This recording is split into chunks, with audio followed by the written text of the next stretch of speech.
पूज्यपाद महाराज श्री के दिव्य सुसान्निध्य से मेरे अंतर मन में भगवत कृपा के द्वारा, अपने पूर्वजों के द्वारा और अमलात्मा, विमलात्मा, विशुद्धात्मा इति वृंदों के पावन सुसान्निध्य के द्वारा जो अंतर मन की भावना उद्धृत हुई है, उस अखंड हरिनाम संकीर्तन की जो भावना में महापुरुषों का दिव्य सुसान्निध्य का जो भाव है, उसमें परम पूज्यपाद श्री स्वामी प्रद्युम्न महाराज जी के मुखारविंद से यात्रा के समय में कभी मेरा मन डगमगाने लगे, कभी मेरे मन में किसी प्रकार की हतोत्साहित भाव प्रवीण होने लगे, तो महाराज जी के मुखारविंद से निकली हुई उस शब्द ब्रह्मसरिता को श्रवण करके मैं अपने आप को कृत्य कर सकूं।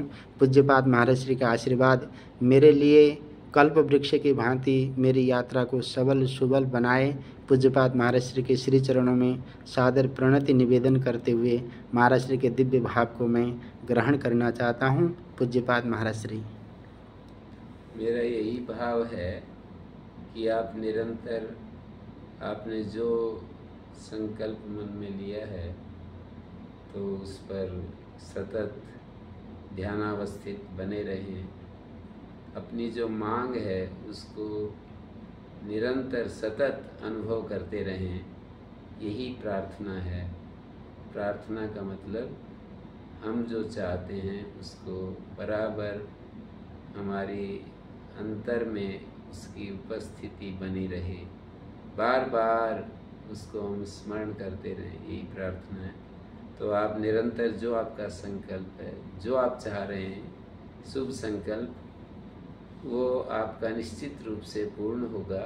बस उसमें कामनाएं ही हमारे रास्ते में, चाहे हम एकांत में हों, चाहे हम घूम रहे हों, चाहे हम काम कर रहे हों, किसी न किसी रूप में कामनाएं बीच में आकर के हमारे रास्ते को रोकती हैं। साधक के रास्ते को किसी न किसी रूप में आगे बढ़ने से अवरोध पैदा करती हैं। तो कामनाओं के प्रति हमें सजग रहना है बस, कि ये देखो ये कामना उत्पन्न हो रही है। और कोई यदि हम ना कर पाएँ, किसी कामना को नहीं हटा पाएँ, तो उसके लिए एक ही सबल संबल है कि भगवान को पुनः पुनः पुकारें। पुकार में बड़ी शक्ति है। जो हम नहीं कर पाते हैं वो भगवान की शक्ति से सहज रूप से पूरा हो जाता है।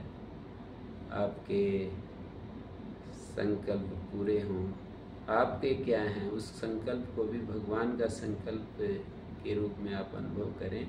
भगवान का संकल्प आप निमित्त बन जाएं और वो पूरा हो, इसको आप याद रखें। किसी भी तरह का अहम आपके भीतर सक्रिय ना हो, कोई इच्छा आपके व्यक्तित्व को बढ़ाने के लिए आपका गला न घोटे। माने कोई भी हम कर्म करते हैं, कोई हम आगे बढ़ने के लिए विचार करते हैं, तो उसके माध्यम से हम एक व्यक्तित्व को बड़ा करने के लिए सोचने लगते हैं, अपने व्यक्तित्व को बढ़ाने की बात सोचने लगते हैं। तो उसके प्रति सजग रहना है और निरंतर उसी प्रभु को अपना मन, अपना तन, अपना भाव समर्पित करते रहना है। इति ओम सं।